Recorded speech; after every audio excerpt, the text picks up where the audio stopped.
Hello Aquarius, thank you for joining me for your Sun or Ascendant forecast for week commencing the 23rd of July.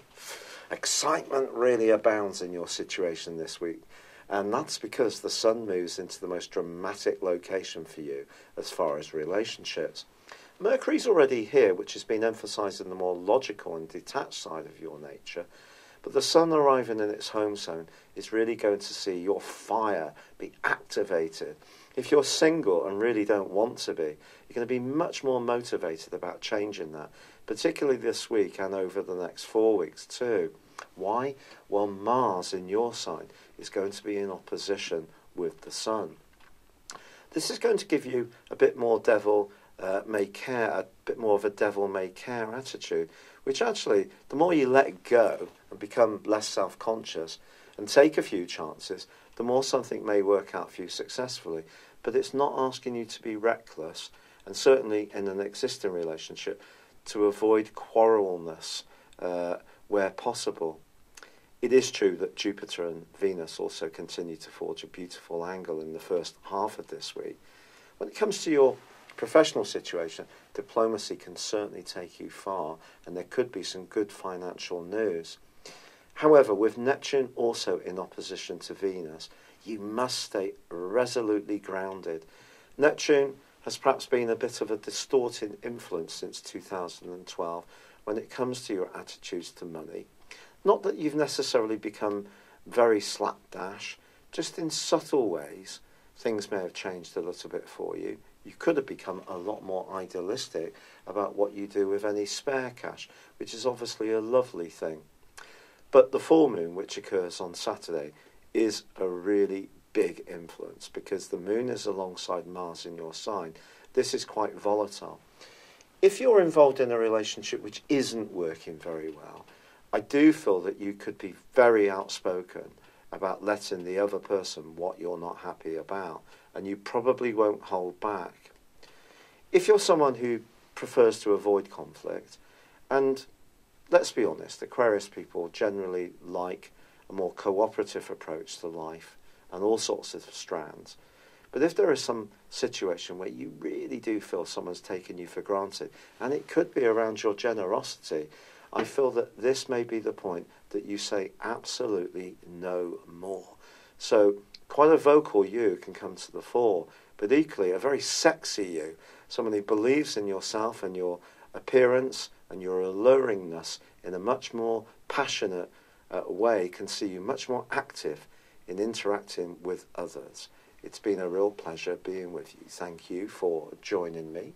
I'd love it if you would like, comment or subscribe to this channel if you've yet to do so. Thank you and goodbye. Hello Aquarius, thank you for joining me for your monthly forecast for July. The most important detail of this month is that Mars, the planet of drive, is going to continue to be with you for the duration of the month. Now it is going to clash with Uranus in the last 10 days, a bit like it did for 2 weeks in May. Now of course, Uranus has now moved into your sector of home and family. So your desire to get your voice heard is definitely going to be strengthened by the resolve of Mars. And it is a forceful planet, let's be honest about it. But that might not be a bad thing if you're someone who's very democratic, very much the humanitarian, as Aquarius people often are. And perhaps no bad thing to be a bit firmer about what you require from situations. But Mars is also going to be forging an incredibly important lunar eclipse on the 28th in your zodiac sign. And this is kind of saying to you, the moon is about your relating, it's about your needs. Mars is much more about the ego. I think we put these two together.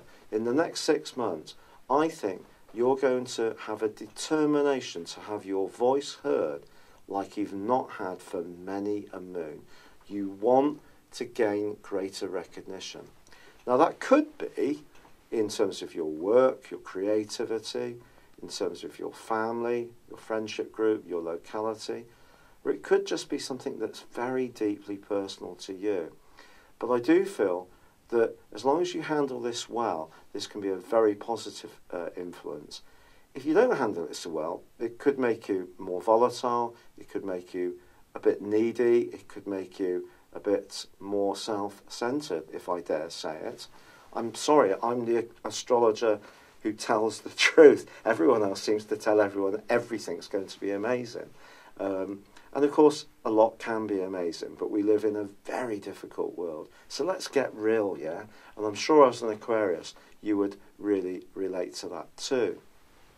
Now, the other key impact this month occurs with Jupiter, the planet of growth, which goes into forward motion on the 10th. Now, for you, this is very much to do with acclaim, it's to do with recognition, it's to do with your work. So if there has been a sense that things have been really treading water for 4 months, things are going to go forwards. Don't underestimate your imagination and your creativity. They're vitally important to how you manifest your talent in the wider world. If you do work in an environment where it's much more difficult to be a free spirit, it's not so easy to do that, because if you're going to be a natural bohemian, it may be difficult to get along with people. But if you are running your own business, or you're in a job where you're lucky enough to be a creative, then certainly this is a fabulous opportunity to keep pushing on. Now, of course, Uranus is known as being the modern ruler of Aquarius, but Aquarius people have a duality. And the duality comes from Uranus being a bit quirky, changeable, open to new ideas, fun, zany, all the metaphors that get said about Aquarius people. But the archetype that's less well known and less out there is that the traditional ruler of Aquarius is Saturn. So Aquarius people often have a duality between the more modern, outward-looking, go-getting side and the more traditional, conservative, thorough, perhaps sometimes even a little bit anxious side of the nature. And that is going to be a feature this month. But Saturn does forge a terrific angle with Uranus all this month. So if you do find yourself at times wanting to step back from the madding crowd and work out what you really want, Uranus in its angle to Saturn can actually see you generating some brilliant ideas. But they may be ideas that surprise you in some way, but they still need to be run through the filter of that more conservative side of your nature. But I think this is what makes this duality a real gift, because the ability to be different, to be a trendsetter, to have the confidence to step outside the comfort zone, but at the same time bringing everything down to a very down-to-earth, real level to test out its validity. Now, from the 3rd through to the 7th, Mercury is going to be in opposition with Mars. But the thing I need to tell you is that through to the 9th, Mercury and Venus are both going to be in your opposite sign, and Mercury is actually going to be in the sign of Leo for the rest of the month, which is terrific, because this can bring into a sharper focus your ability to listen well to people who are different to you, to interact in a more logical way, because you're going to need it, quite frankly. Venus moves into a very passionate and deep zone on the 10th, where it's going to be through to the end of the month. It's also going to be forging a great link with Pluto in the last week. And if there is a secret fascination you've got with someone, or you've got an admirer that you're not aware of, that could all start to come into the open as July comes to a close. But I have to say that with the Sun in opposition to Pluto in week 2, this is a real challenging aspect. The Sun's in a part of your horoscope that's to do with your bodily functions, it's to do with your health, it's to do with work, diet, fitness, structure, life organisation. I'm sure I don't have much 6th house in my horoscope. Come to think of it, I know I haven't got very much 6th house. But what we're saying here seriously is that some kind of transformation can go on in those areas, but it's going to be connecting, angling up to Pluto. And if there are changes that need to be made that you're resisting, Pluto could almost, through circumstances, conspire to make you look at them, particularly on the back of the partial solar eclipse, I beg your pardon, which occurs on the 13th. So for the next half year, although you have this wonderful opportunity to embrace your needs emotionally and in terms of your desire, the lunar eclipse on the 28th, you've got to be aware of the undercurrent that can run as well, which is quite psychological.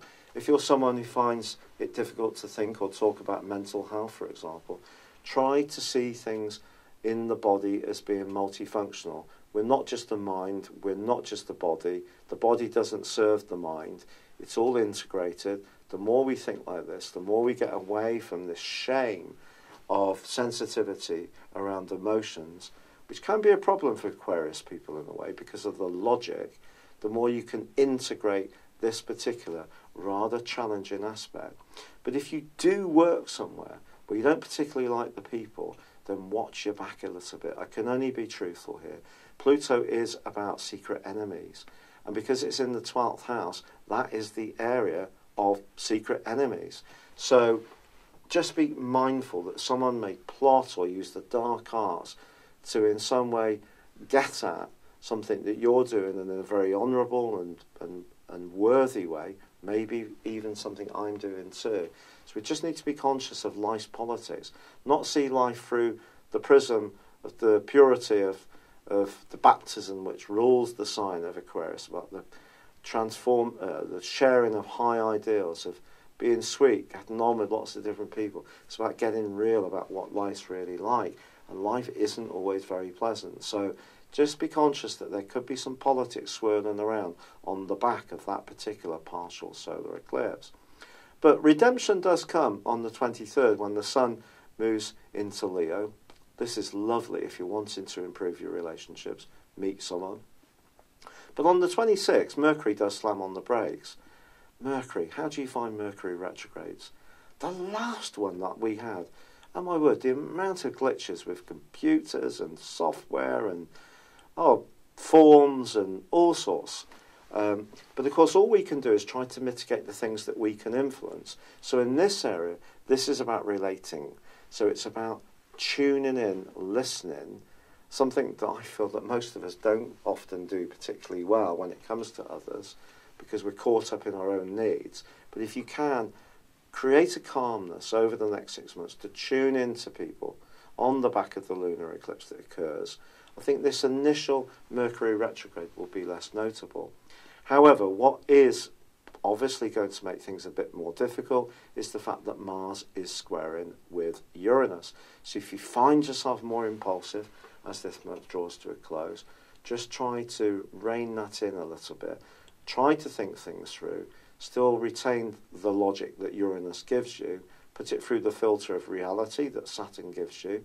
We can see that Venus and Pluto get together in a glorious way as this month draws to a close, which could bring some wonderful developments around your love life.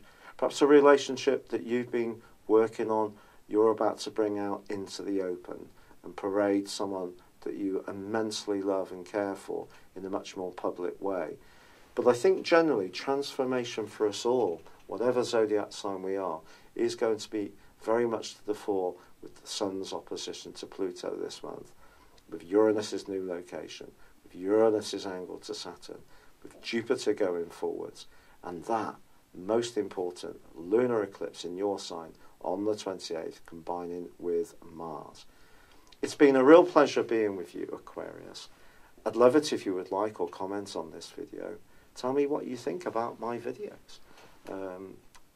Even if it's not particularly great, tell me where I can improve. And if you do enjoy it, I'd love it if you would subscribe to my channel. But for now, good luck and goodbye. Hello, thank you so much for watching my video.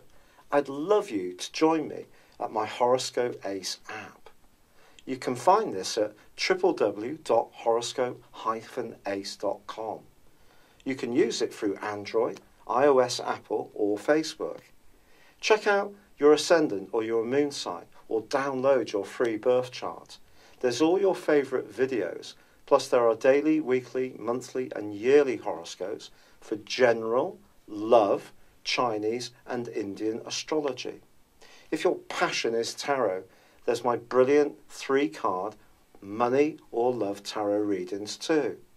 And it's all there at www.horoscope-ace.com. Thank you.